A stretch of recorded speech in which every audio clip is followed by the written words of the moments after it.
Ladies and gentlemen, welcome to the Comic Book Bobcast, brought to you by TheElbowDrop.com, where we drop the elbow on all things sports and entertainment. I am the bad boy, Robbie Fitz, and with me, as always, is the man without beer, Bob. How are you tonight, Bob? Blinded with excitement. Great to have you here tonight. Also joining us on the Bobcast, we have Mikey Ballz. Mikey Ballz, how are you tonight? Hey, Robbie Fitz, how you doing? Fantastic. And the Birdman. We also have the Birdman joining us again. How are you tonight, Birdman? Just can't get rid of them. We've been trying. We set up some nets with electric current going through it. It hasn't worked yet. So anyway, tonight we are talking about all things Daredevil, and by that I mean the only thing Daredevil going on right now, which is the Netflix series. Bob, now here's what I'm saying to you. How do you like the fact that we have a Netflix original series to begin with about the Daredevil? That was the first show that they chose to go with. We got a bunch lined up, but they said we're going to start with Daredevil. How do you feel about that? I think it was very smart for Marvel to do that, because after the last piece of shit movie, I think making another movie would not have been a good idea. Like, people would have they could have thought of the last one, nah, it's a piece of crap, why would I see this one? But at least with the series, you can flesh out everybody a lot more and build up hype for the character, because Daredevil's not that big, per se, when you compare him to Iron Man, Thor, Captain America, etc., etc. So I feel a Netflix series with no limits, really, much better idea. Okay, I agree with that completely. I like the idea. I mean, Daredevil is still a big Marvel name, but he's not, as you mentioned, not as big as the Avengers, not as big as a lot of the movies that are coming out. Yeah. But nonetheless, we did have the Ben Affleck abortion, as we like to refer to it as. But even then, it was like, okay, we got Daredevil on screen, so we take what we get, even though we hated it. Now we got a Netflix original series. Birdman, how do you feel about this? Bob hit nail on the head. You know, pretty much everything he just said. I agree with wholeheartedly. The series was just the best way to go. I wouldn't have done a movie either.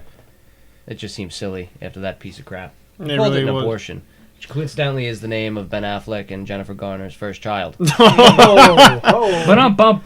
Speaking of which, That's a bad joke.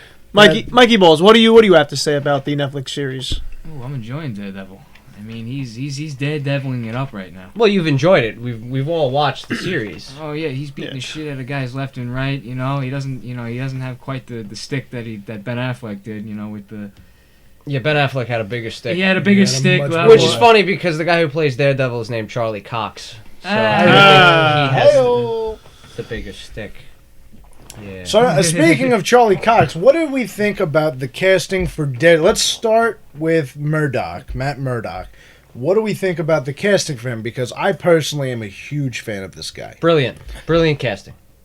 Same, ditto. I thought he carried the role really well. He holds the American accent pretty fairly. Yes. So that was pretty surprising the whole way through. Yes. He speaks with a accent that's related to bad teeth, but I think the American accent he pulls off very nicely, and just seeing him on screen doing the whole stick waving, and when he is Daredevil and when he's Matt Murdock, I think both versions he plays very well. And he's not really blind. Oh, what? Yes. Really? Well, he's that good? Yeah, wow, what an actor. What an actor. I gotta say, one of my favorite things he does, I love his interaction with the priest. Just those scenes when he gets in the confessional, or when he's in the pews, whatever you want to. That's how the show opened. I mean, it opened with him lying in the street and crying because he lost his eyesight. Yeah, well, But get over it. As an adult, see through it. The show opened with him talking to the priest and asking for forgiveness for what he was about to do. Yes. And what he did was hysterical, because that was a great scene. But I mean, I love this guy. I think he's fantastic. How do we feel about Deborah Ann Woll? Jessica. Jessica. Well, I guess let me start off, because I was never really a big True Blood fan, so I'm not heavily harping my opinion based on seeing her then. Just this is really my first time seeing her consecutively on a series. I thought she carries it great. She's hotter as a vampire. Definitely. Everyone's hotter as a vampire. But but her especially. Prove me wrong afterward, Fitz, but go on. But as I enjoy her acting better, playing the character of a human being. Yeah, in this one she's actually acting. She's no pun intended. There's a more human element. You can really tell when she's scared, terrified, serious, dramatic, angry. There was some side boob. Wicked side There boob. was Wicked side boob. To answer your question about sexier as a vampire, my answer to that is Leslie Nielsen. But speaking of Deborah Ann Wool, It's a good answer. Once again, after the podcast, we'll continue about that. we will continue. We about will. that. Deborah Ann Wool, her eyebrows annoy me. I gotta say, they dyed her eyebrows. It annoys me. Yeah. She was super sexy. I mean, I think back all the time to that little Red Riding Hood outfit in True Blood, and in this, I was ready for at least one sexy outfit, and I saw none. Yeah, there weren't any. I think side boob's pretty fair We got side for an boob. office Side boob, attire. listen, side boob is more than we get from most actresses these days. Now women are like, I would rather do full frontal than side boob. And quite frankly, every so often, I like some good side boob. And So- she provided. So Jessica Jones, side boob. We can settle on that. Dig it. I So dig it. for the rest of our talk about Daredevil, we'll just see. Wait. So side boobs. We want side boob from Jessica Jones. I want side boob from Foggy. Foggy. He probably has some side boob. who is Matt Murdock's former fellow classmate, and they open up a law firm together. Before that, he was Foggy a Bash and brother. Nelson. Yeah, that's right. That's right. Nelson and Murdoch law firm. So Foggy. A lot of people don't like Foggy. I happen to like him. I love Foggy. Foggy is a lot of fun, I think. Fogman. And he's sleeping with a woman who, when you look at her, you say to yourself, this woman is hideous without makeup. Correct. So, Bob, Matt- what do you think about Foggy? Foggy, well, in the comics, like I guess when he first came out, he was always kind of like in Matt Murdock's shadow. He always wanted to be him. He was more of like an emotional character. But then later on in the decades, he became like a silly, slapstick, comedic element. This show, I think, does both. Plays the envious, and funny at the same time. I really like the way they gave his portrayal to us in the series. Because the series is dark. Yes. So, okay, you can't just have this loud, funny character. So he dips between both being serious and funny. I enjoy his portrayal over Jon Favreau. I like Jon Favreau's Yeah, portrayal, yeah. Mm-hmm. but I feel they were able to flesh out his character more. Yeah, in the exactly. Because we have a so series. Like, we have episode by episode. He just became more humanized. What I like, this is something that I don't know if everybody picked up on, but it's something that I thought was very interesting is how Foggy Nelson, even when he's at his absolute worst in this show, he still goes to a bar to drink. I mean, usually when you're trying to show somebody who's at the bottom of the, like, listen, everything sucks, I lost my best friend, you see them doing what Deborah Ann Wool did in the show, actually, was drinking in her apartment. Or actually, I think she was drinking in a law firm. I'll have to double check that. But drinking in a house instead of going out and drinking, whereas Foggy is always out in public drinking away his sorrows. They ever show you where Foggy lives? Yeah, I think a little bit, right? But you didn't see a lot of it. No, I don't recall I don't you remember ever it, see I'll tell you that. his And home. the bar he drinks in, it is a hole in the wall. Was it Josie's, I believe? Is the Yeah, name of he it? has Yes. some type of deal. Oh, yeah. Yes. Well, They help the bartender keep the place. And so, we have drinks for life. No, Foggy, you don't. She always says that. Yeah. So, I mean, there's a good relationship between him and the bartender, although past that moment, you really don't see them interact after that. Yeah, that's just pretty much it. So, I kind of like that. I actually thought that was good. He's like, I'm going to go drink away my sorrows, but I'm going to go do it in a shithole instead of, like, being the depressed person in my apartment with a bottle, you know? Well, some of the most like emotional dialogue happens in that bar between him and Jones as well. So it's Yes. definitely a place I always look forward to. I agree with that completely. Now for probably the biggest topic of discussion in terms of casting, Vincent D'Onofrio. Vinny Dinas. I think he's very interesting. He was a very interesting choice for it. I like him. I don't want people to think that I don't like him, but his speech bothers me. He doesn't, The sound of his voice. just the way he's like, I choked out a black man in his apartment. He did. He did. In real Spoiler life. Yes, alert. he did. In real life. he did that. So listen, I like Vincent D'Onofrio. I like that he did put on a little bit of weight for this. Yeah. But the way he talks bothers me. Yeah. It's like you portray having no power at all, which is not what I think about when I think of Kingpin.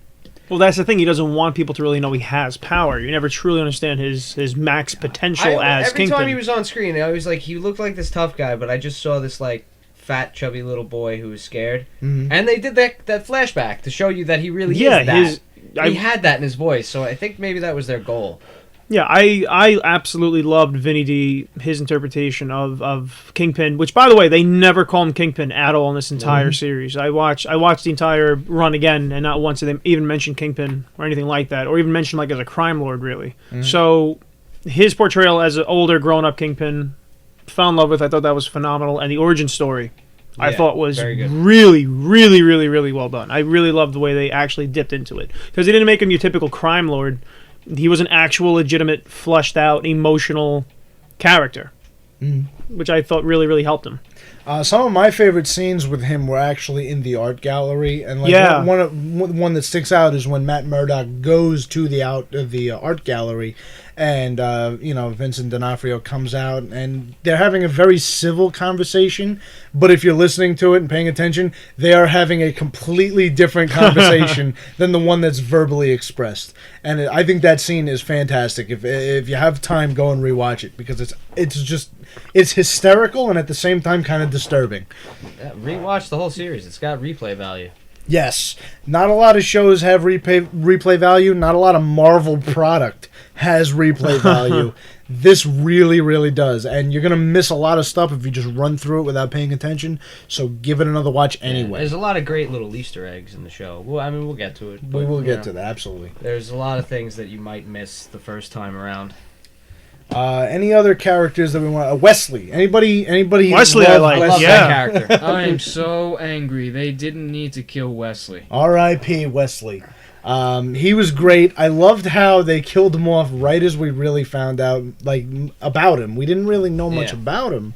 And then as soon as they're like, oh, I don't give a shit about this city. I just want to suck off, what's his name? Wilson. Wilson Fisk. He's a person, Larry. Mr. Wilson! That's how that relationship started. I just want to, I'm just in love with Wilson Fisk. My employer doesn't like you very much. My employer will come down here and headbutt you. We don't say his name. Yes, Voldemort. Which I miss. I miss that. I love that we don't say his name. Which, that was great. I love that they did that. And then I understand why they got rid of it. In fact, he even says it, right before he dies. Like, my employer... Old habits. Yeah. And then he dies, which... I see him coming back somehow, some way. I think they're going to dip into it. Yeah, they'll just, when they introduce Blade and all the vampires, Wesley will just be a vampire. This is Marvel we're talking about here. People will. Wolverine. First, that his last name might have been Smythe. We thought he was maybe going to turn out to be Smythe. We're like, maybe they changed his first name, but nope. I really like the relationship between Wesley and Wilson Fisk in this movie, in this series. Pardon me, because as we just said, Fisk doesn't have many friends. He likes to stay quiet. No one really knew he exists in this series. Wesley and Fisk. So Wesley was the face of Fisk before we even got to see it or know him. So just seeing they're friends almost in a sense. Like Wilson Fisk, close friends. Very close. There's an actual bond between them. Like he's not just his assistant. Borderline homosexual. Not that there's anything wrong with that. Not at all. But I wouldn't be surprised. There's a little bit of something. Yeah, I love Kingpin. Wilson Fisk beats the crap out of that guard for no reason because Wesley was his friend.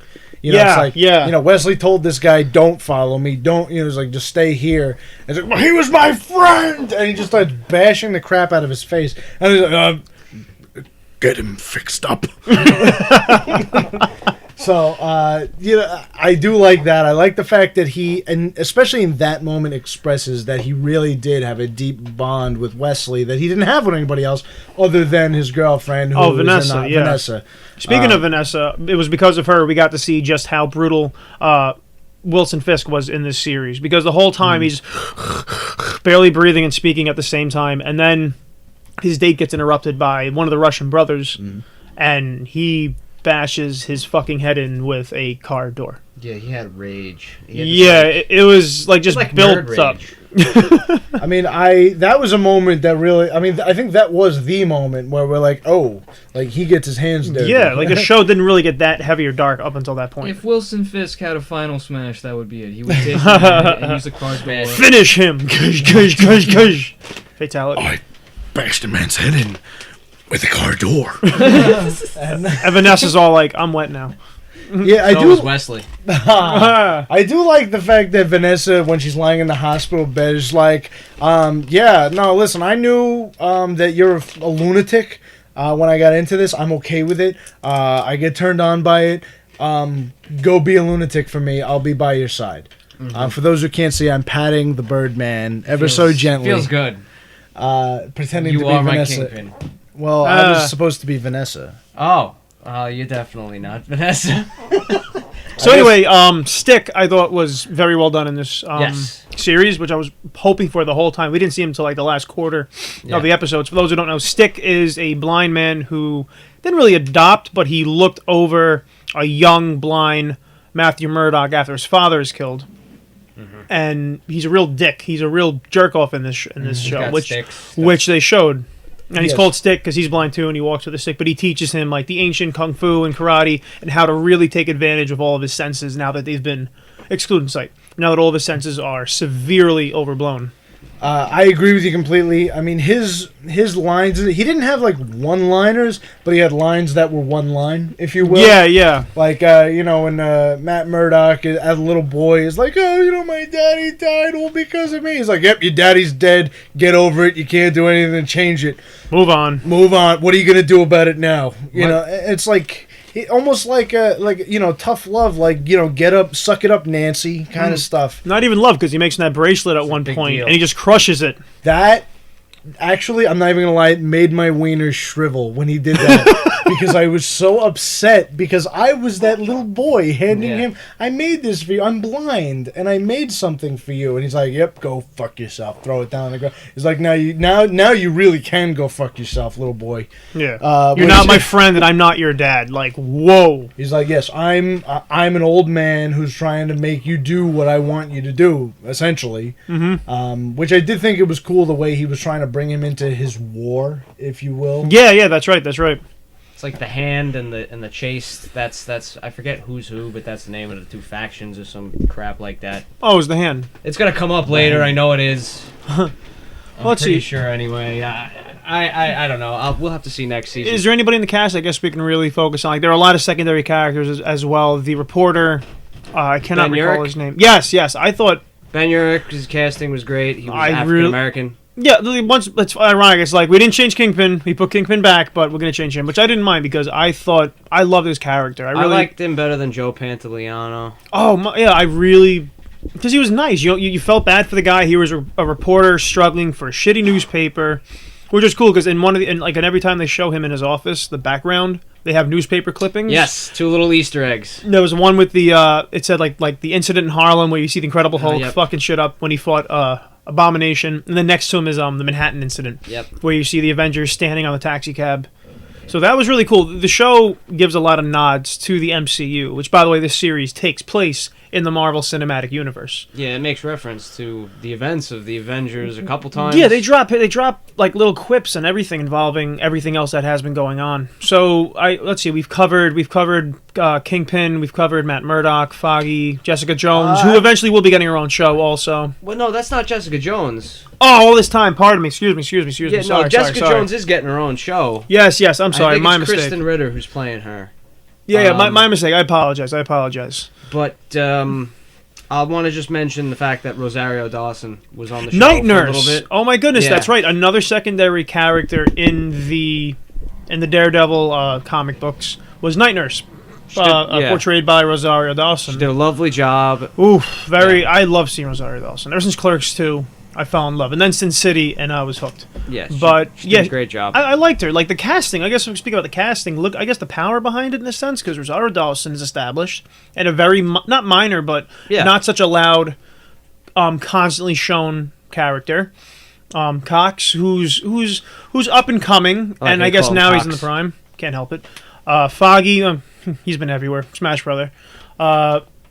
What's your True Blood? She's in it. And Vincent D'Onofrio, in my opinion, I think is the most accomplished person on the series. So the show really pushes the star power to help propel it in the likings of the other Marvel movies that are going on.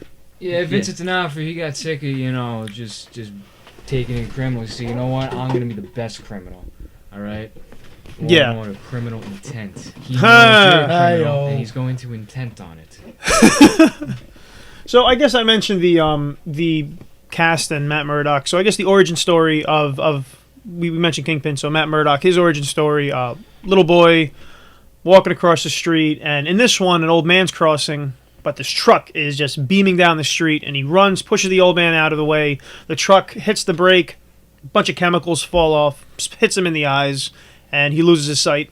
But little by little, his other senses become stronger. His hearing, sense of smell, taste, everything, which we never really saw in any other interpretation of Daredevil, whether it was a piece of shit Ben Affleck movie or even the cartoon series. Never really dipped into it. Unlike in Daredevil, where he has like the sonic wave vision, he's completely blind, but it's realistic in a way. He can hear people across the street. He can taste the air if someone's nervous. He can smell someone's heartbeat. Like, it's really, really, really intense how he uses his abilities. Yeah. Almost Batman-esque, like, really good.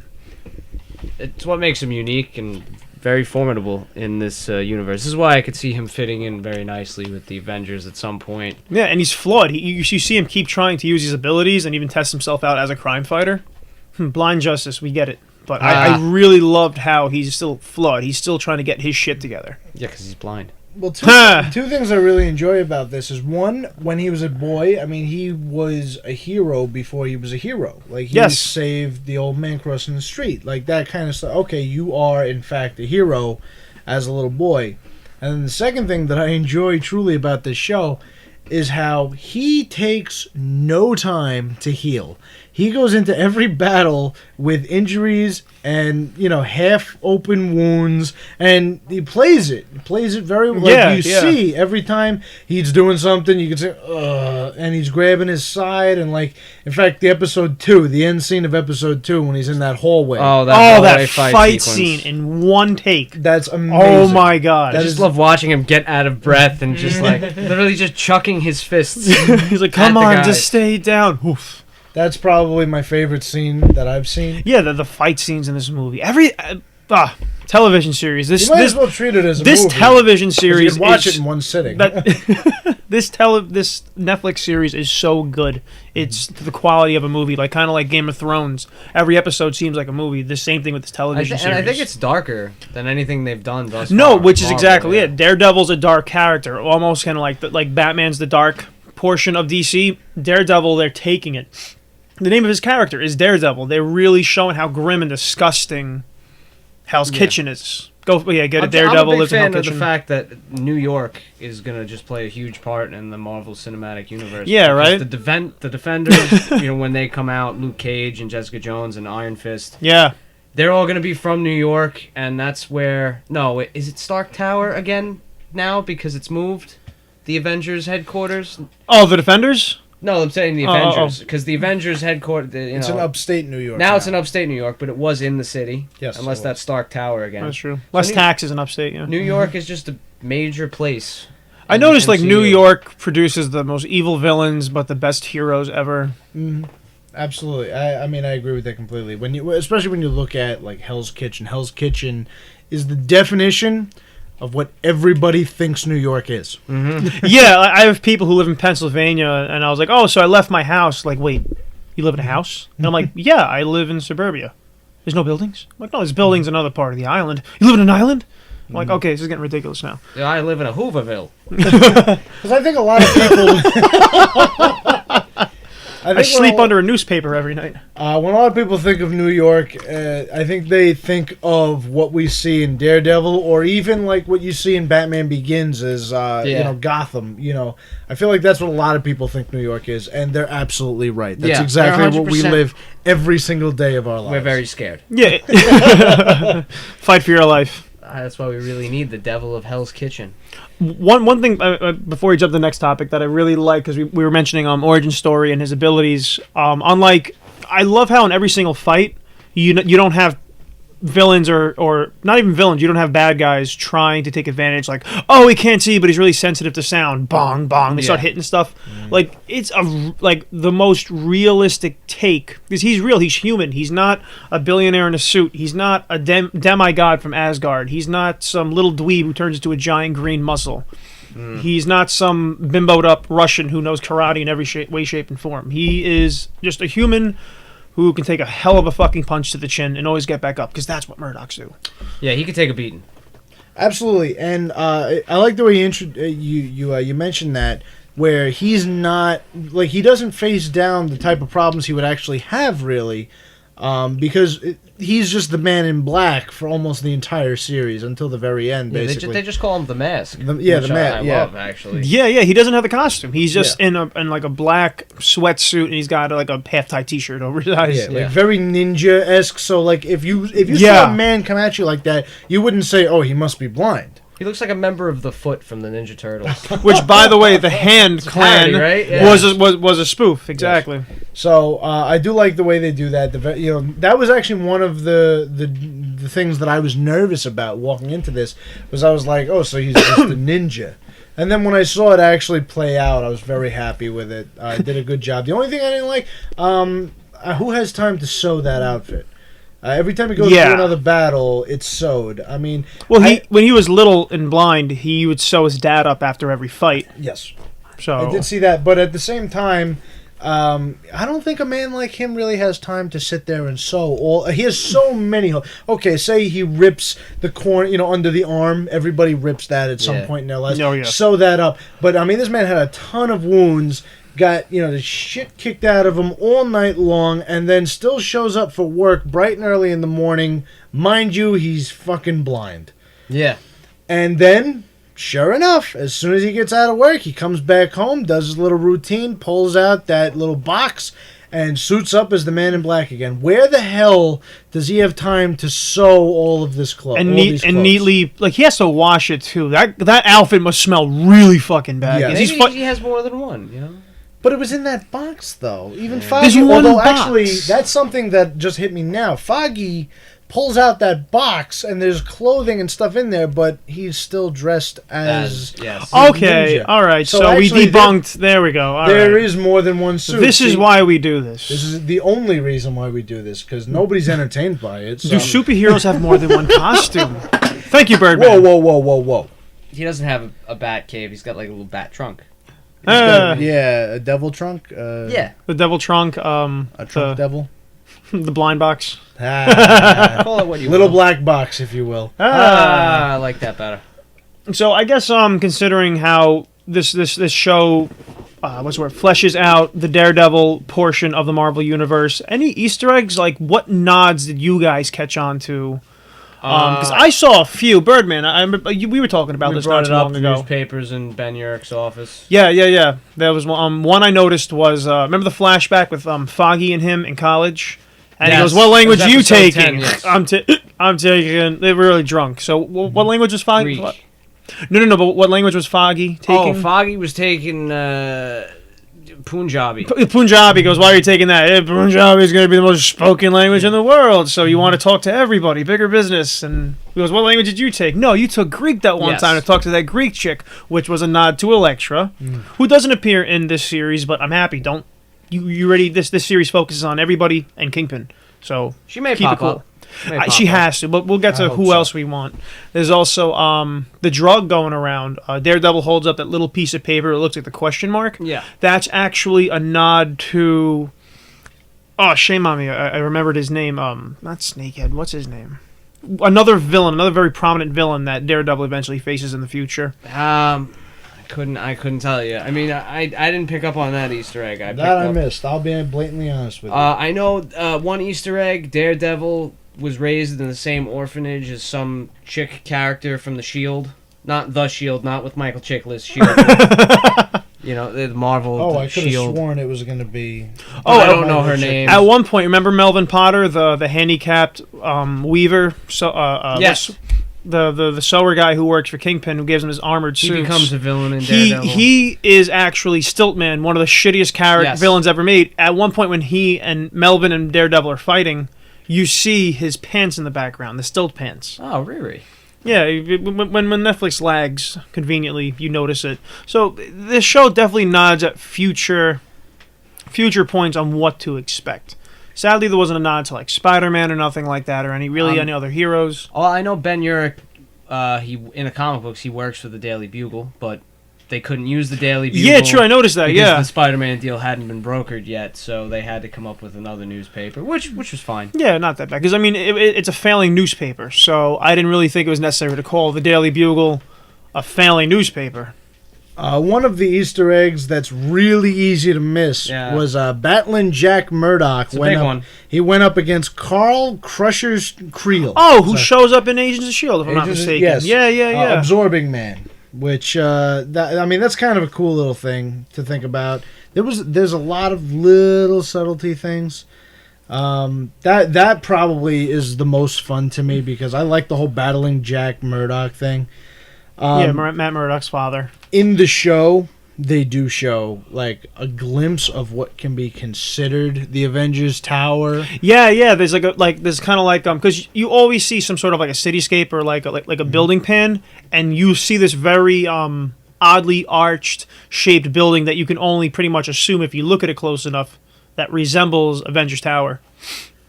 Yeah. I mean, once again, these are subtle. Oh. They did it on purpose. They're subtle. Another Easter egg that they didn't really mention. Remember how we were talking about the Hand Clan? Remember when Daredevil goes up against that Red Ninja? Nobu. Nobu.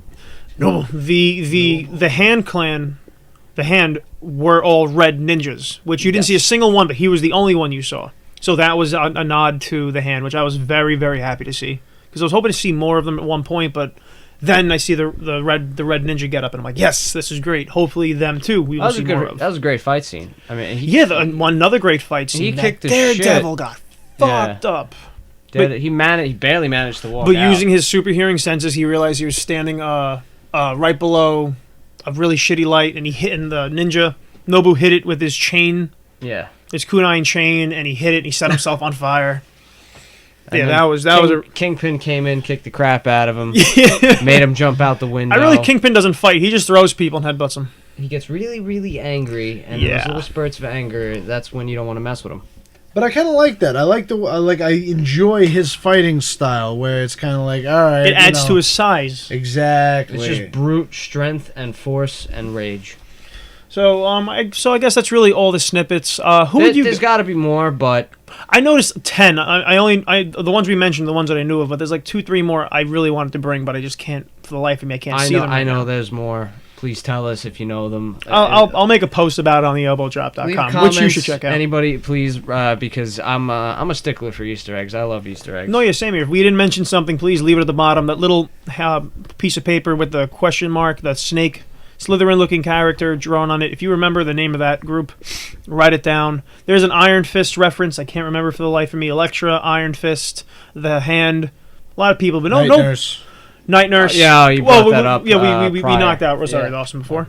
So I guess, what would you say this show does right in comparison to the piece of crap movie? Everything. I really don't. I don't have one God's honest complaint about the show. I think they did such a great job, and my expectations were just more than met. Yeah, I was blown away. I was very nervous that they were going to be very soft and sensitive with this show. Like, this is Daredevil. Come on, give us a little something. I don't have a complaint. And bloody as oh fuck, yes, so much blood. Good. There's only one thing that I actually did enjoy about the movie that I would have liked to see some kind of like hint at, and that's in the movie they address how Daredevil has to take preparation to go to sleep at night. Mm-hmm. Because he hears everything, he feels everything, so he submerges himself in water, yeah, so that he can't hear everything that's going on in the city around him. Well, continue. So, I mean, I enjoyed that part of the movie. Unfortunately, that's really all I can say about what I enjoyed about the movie. And I just would have liked to see a little bit more of the personal side of Daredevil in the show.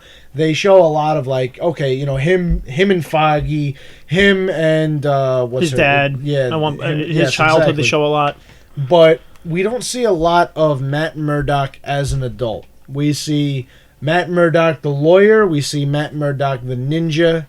But what about Matt Murdock, the guy who has to go to sleep at night? Bleeding profusely. That's why I think me and you enjoy the scene. Well, I think we all do enjoy the scenes when he's talking to the priest. Yes. Exactly. It's a human element. But even when he's talking to Night Nurse, that's well, true. and they produce a love interest at one point, which I was happy they brought into from the comic books. I was very happy to see that. Yeah, really, there's nothing from the movie that I really wish could have been brought over. But otherwise, the movie, thank goodness it's over. The series is here. Nobody's going to remember Asslick's interpretation of Daredevil. No scantily leather He's costumes. talking about Batman. There's going to be Batman. Batman's soon. going to be awesome, okay? Fuck all you, Yeah, I promise. He can redeem himself. Ben Affleck as Batman. That's, Bruce Affleck. That's just terrible. Do you bleed? I bleed a lot in this Batfleck. Daredevil, okay? You pussy Affleck. I bleed in every fucking episode. You guys are just making fun of Batman now. Yeah. No, we're making fun of Ben Affleck. Okay. Affleck. All right, fair enough. Continue. Mikey, what's your take? What's your honest opinion? Like, in comparison, like, if you had to reminisce about that piece of shit movie, like, how would you compare and contrast? What's your take on it? Yeah, well, it did have Colin Farrell. Really, you saw that as a pro for the Colin movie? Farrell, Irish accent, bullseye, trench coat, tattoo on the forehead. Come on, man. Colin Farrell.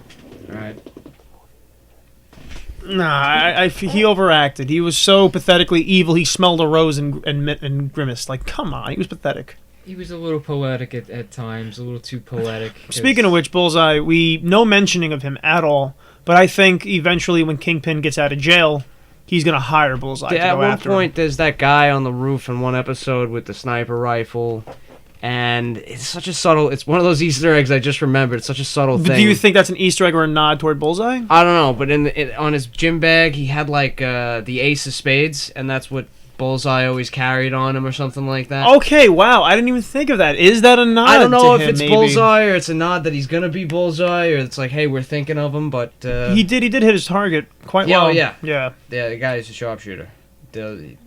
Whatever he Very interesting. Very, very, very interesting take on that. whatever the card means, it got me talking. Made me think of a little bit of an Easter egg. Not sure what's coming. How do you think this series will, considering how dark and grotesque this series is and how really emotionally driven it is with the content, sex, drugs, murder, rape, very, very, very dark.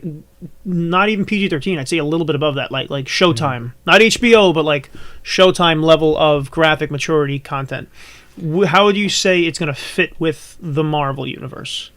Well, I think that's the most interesting question because I think this Netflix brand of Marvel is going to kind of go on its own, really.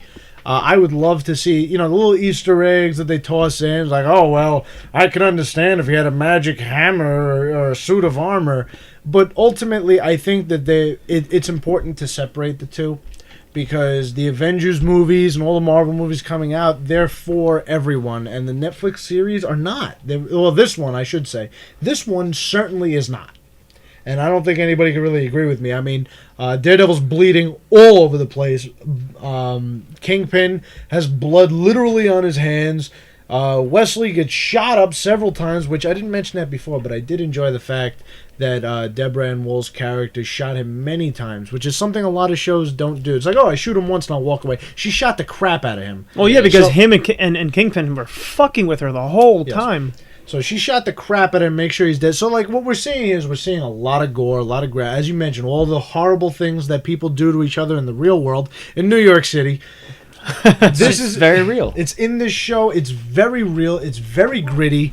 Whereas even in the Marvel universe, like, for example, in Avengers 2, Iron Man shoots a shit ton of people in the opening scene, and they're not fatal wounds. Mm-hmm. There are no non-lethal attacks in Daredevil. Everything is meant to be lethal, and it just isn't always. There's that bowling alley scene where the I was gonna say, I don't know what you were watching, but there's some serious shit in this series. You see bones coming out of the skin. A guy gets his head bashed in with a bowling ball. A cop gets shot point blank range. Mm-hmm. He shouldn't have said his name. He shouldn't have said his name. Pop, pop, pop. They gone down the Russian being questioned.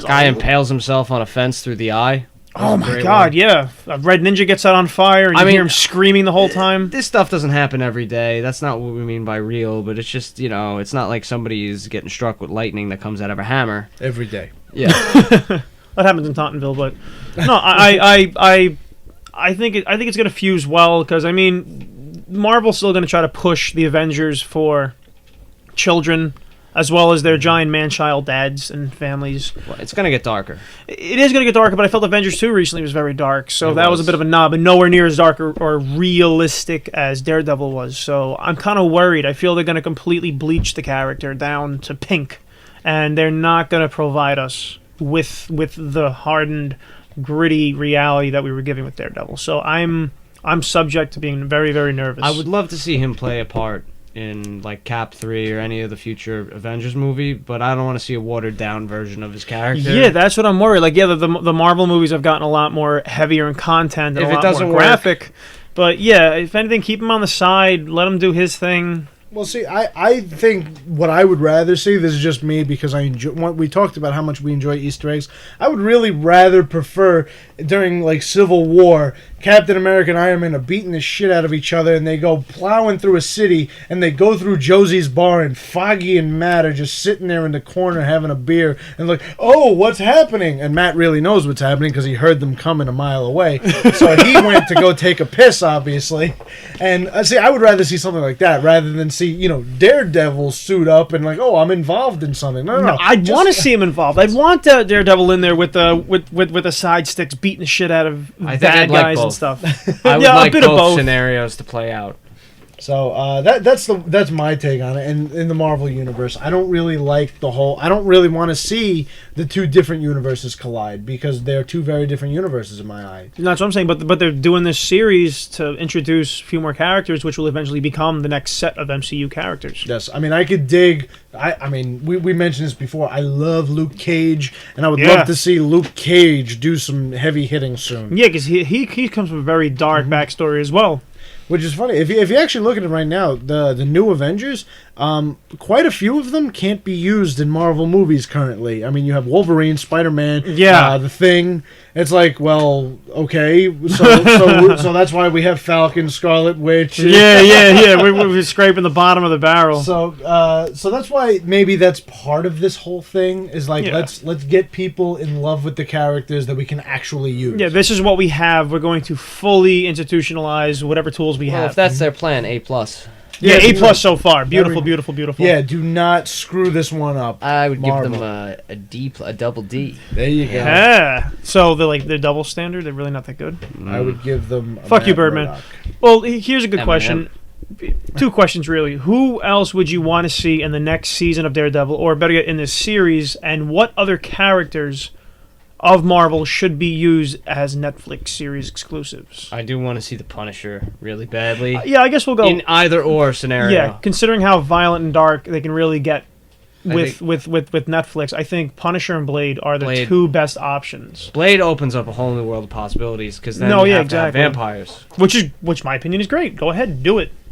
Later on, at some point, because Spike TV had that really, really bad show with Sticky Fingers as Blade, and it was lasted 4 or 5 episodes. It was garbage. Hey, at some point, I'd love to see the Incredible Hulk like tearing vampires in half.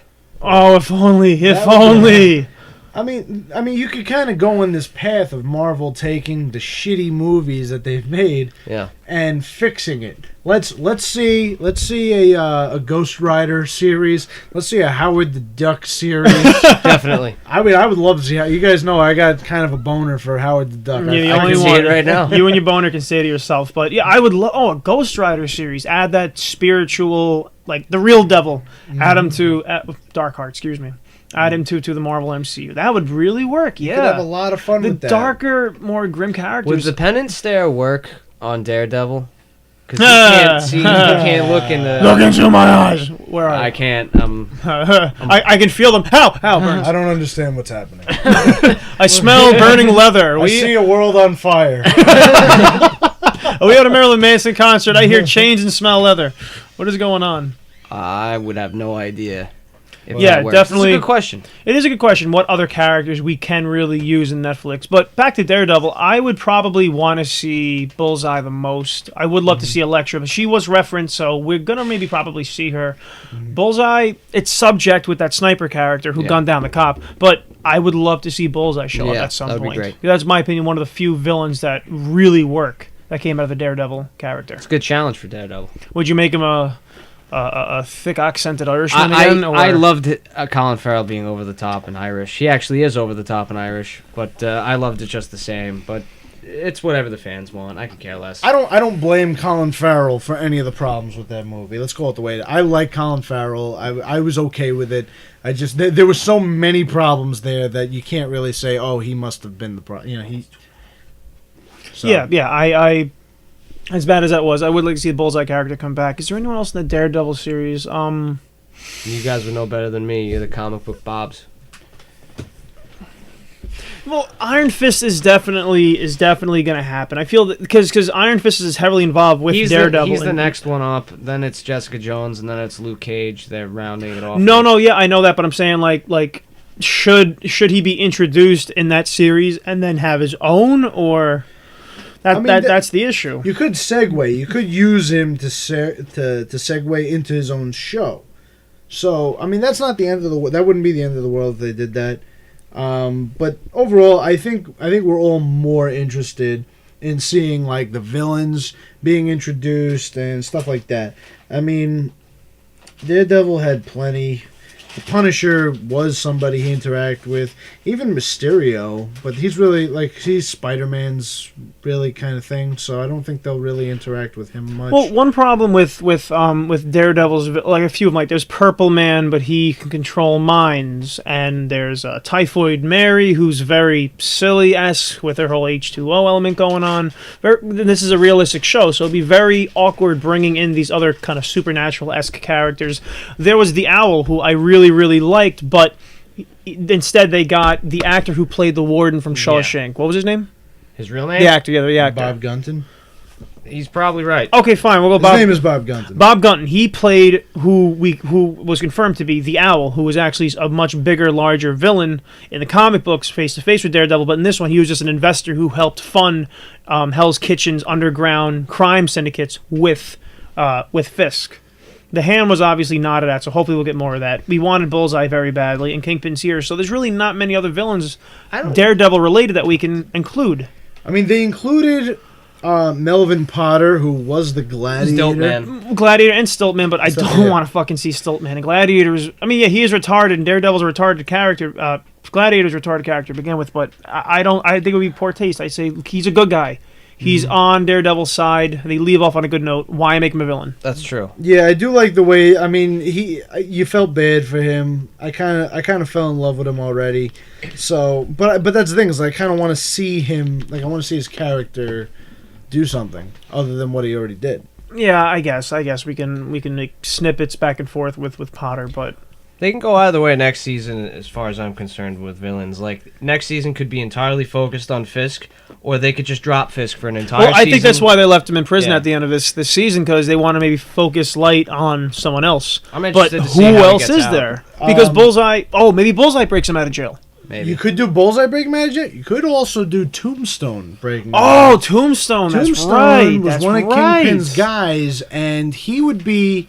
I mean, he's still kind of a ridiculous character in terms of the realism, but you could turn that into the only I guess turning that into realism would kind of take away from the Kingpin's realism, because like if you were gonna make Tombstone real, he would basically be what Kingpin is currently, like just a giant guy that you really can't get at like that. Yeah. So I mean, you could go into the ridiculous if you really wanted to, but I think Tombstone would definitely be a character you could segue with.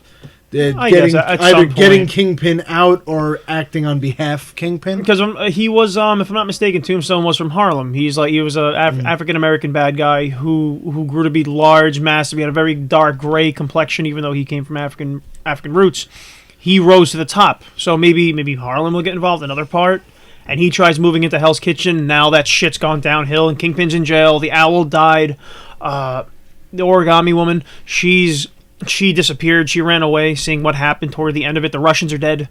So there's no crime lord looking over Hell's Kitchen. Hell's Kitchen is kind of free for the time being, or so we think. So who could it really be? I don't know, but they're also going to have villains for all the other shows they're doing too. So yeah, exactly. I won't rule anybody out, because somebody might pop up on another show, instead of Daredevil. So And who knows? I don't even know when season 2 of Daredevil is going to be. I can't wait for it. No, yeah, But I don't know I if count down the they- days. I don't know how many there are, but I like to keep it short. Did Keep they my make hopes an up. announcement? No, I hope don't so. believe. I don't believe they announced when season 2 is going to actually air. Those bastards. I want Evil Disney Corp. I want more Daredevil. I ran through that series real quick. I tried to make it spread out. Yeah, no, I couldn't. After the first 2-3 episodes, it was like I was hooked. I couldn't. I can't stop watching. If it wasn't for the fact that my Netflix was acting up, I probably would have ran through it in one day. I mean, it is. You can sit there and just watch it, episode after episode. It does not get old. You do not get bored of it. It's great. Every episode is great. So now that we've discussed it, how do we feel about this? I mean, do we think that this movie, this show, I feel like it is a movie. I feel like it's better than the movies we've seen. Does this hold up against the other Marvel projects? Like the Avengers is huge right now. Everybody's soaking wet over the Avengers. Does this hold up? Is this the number one project, or is it like? How do we feel about this, guys? Well, it's the first of its kind because it's on the Netflix, so it's not. I mean, Agents of Shield. That's a TV show too, but But that's it's on prime time, so I feel it takes away from what the That's show on can really television. be. This is a Netflix series. You were able pay to to watch it. Yeah, Yeah, I mean, it's its own thing. it's It's definitely the best of its genre thus far because it's the only thing that. Yeah, it's the only they've dark Marvel character series thing that they have. Well, dark in relations to just the content. I mean, Hulk's a dark, emotional character too, but nowhere near, or even Scarlett Johansson's Black Widow. But at the same time, this is really the only one of its kind, and on its own, I love it compared to the MCU. I think it can kind of take notes on how to really drive a character and like a character's deepest, darkest features. Like they tried dipping into Tony Stark's alcoholism in Iron Man 2. Piece of shit, awful, but still nowhere near as deep, I think, as they really got to flesh out Matt Murdock in being a flawed person, let alone hero. I think the best thing was you got to learn about the supporting characters. Yeah. More in this than any movie they've ever done in Marvel. You just don't get that time. I think it's much safer to go about attempting a series rather than a full-fledged 2 to 2.5 hour movie with a character. And I do want Marvel Studios to acknowledge that this show did not have nearly as big of a budget as all the projects they've been knocking out, and this is really like as I think I speak for the elbow drop when I say this is right up there. Like this is our favorite project currently. Yeah. And we want to see more stuff like this. I mean, Daredevil is the biggest name out of the Netflix series that are coming out, even though Daredevil's not as big as Iron Man, Captain America, Thor. No, of course. So you're starting off with a bigger name, and then you're gonna introduce characters that most people have never even heard of. Sadly. So I kind of want to see what you do with this, and I'm hopeful, and I hope that more people get into this and really acknowledge, like, wow, this is some really cool stuff going on here. No, exactly. It really isn't all save the world. We have another day to fight. No, you might bleed through the night, and hopefully you wake up and Rosario Dawson finds you. I mean, I hope that, but anyway, I want keep pushing the series, keep introducing characters that way. Maybe have the Punisher be introduced into the Daredevil series because Punisher's kind of an anti-hero. That'd be cool, but it's also a bit risky per se. If there's other heroes or even villains or characters you want to introduce, you make a series. What if it sucks? Now you just wasted an entire series, introduce a character, and what, you're just gonna eviscerate them from the MCU, pretend like it never happened? Because with Daredevil, what amazed me with Daredevil was it had this awful legacy with the shitty Ben Affleck movie. Then, instead of making a movie, they pushed it for a low-budget series. So on top of having a terrible history, cinematic-wise, not being up to par with everyone you just used the last 10 years on, Iron Man, Thor, etc., they took a huge gamble. So, should they take more gambles, or should they try to understand what they did? But I mean, I think that with the shows, you have that much more opportunity. With that, you can say, all right, let's we're gonna introduce almost like what they do with the cartoons they're doing, like Batman, Brave and the Bold, and Wolverine and the X-Men. You could say like, okay, we're doing an episode with the Punisher. We're gonna introduce the Punisher in this episode and see how the audience reacts to it. Okay. You know, how does it test? And it's like, okay, no, people didn't give a shit. So okay, we'll scrap. We're not gonna go. We're not gonna move this character into next season. All right. So I think that's probably the best option to see what characters test well. True. Yeah, it is cheaper probably to do a series than it is a full-fledged motion picture in IMAX and 3D and all the other renditions they have to. Anybody else? I guess we can really close on the comments. We really covered everything about this series, if not most of it. You really want to fully experience it, don't listen to us. Go as soon as you're listening to us or prior to listening to us, go watch the series. It's on Netflix. Netflix is like what, $10 a month now or something like that. Yes, $10 a month. It's $10 a month. Just buy 1, 2, 3 months and watch their Daredevil series. That alone made me keep my Netflix membership. I agree. I don't use it, but I agree. I don't use Netflix Yeah, for I rarely anything exactly. other than Daredevil now and when the Defenders come out. Oh, and It's Always Sunny in Philadelphia. All right, and I guess pretty much we can close out on that. We all love Daredevil. It's a great series. Out of 5 elbows, I give it 4.5, 4 3/4. I'll give it the entire 5.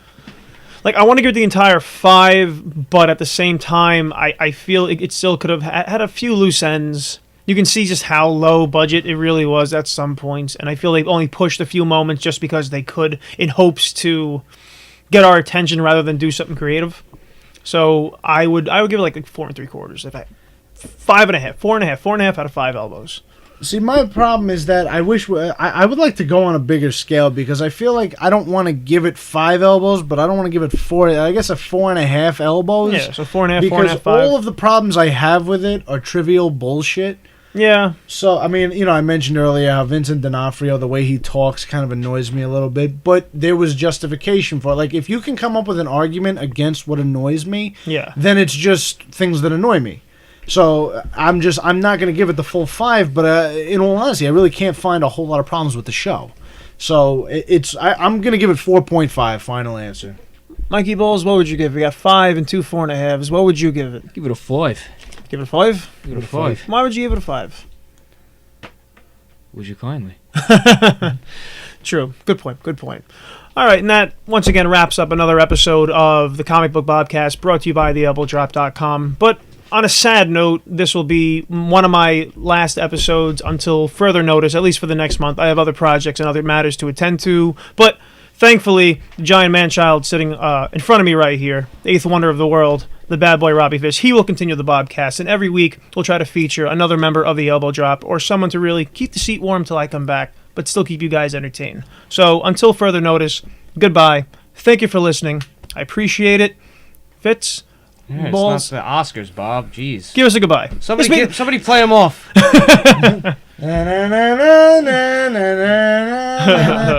Listen, Bob, the seat will always remain cold without you, but the show must go on. Exactly. And we greatly anticipate your return. We love you. Nobody has your hair. Nobody quite has your hair. I'm going to go get a blue flower, climb a mountain, and one join a does. secret league of assassins. So I should be back in about a month. So on that note, Bad Boy, Bob, Mikey Ballz, Larry, the Birdman, Collins, we all wish you a fond farewell. Catch you on the flip side. And good night. Thank you for listening.